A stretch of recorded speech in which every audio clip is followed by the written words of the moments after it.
துணி காய வைக்கிறதுக்காக மாடிக்கு போனேன். நல்ல மழை வந்துருச்சு. கிளைமேட் தரமாக மாறிடுச்சு.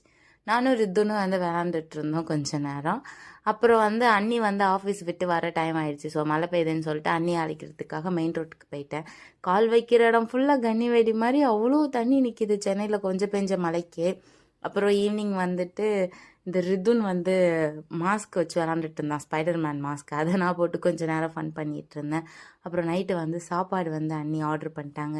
பிரியாணி, தந்தூரி, அப்புறம் அது பேர் என்ன, சிக்கன் நூடுல்ஸ், இது எல்லாமே ஆர்டர் பண்ணாங்க. நல்லா வயிறு முட்டை சாப்பிட்டுட்டு கேரம் வந்து உட்காந்து விளாட ஆரம்பிச்சிட்டோம். ரித்துன்னு, நான், அண்ணி, கீதா எல்லோரும் கேரம் விளாண்டோம். அந்த ரித்துன் வந்து ஹாய் காமிச்சு அழகாக அந்த கேரமை காட்ட சொல்கிறான் க்யூட்டாக.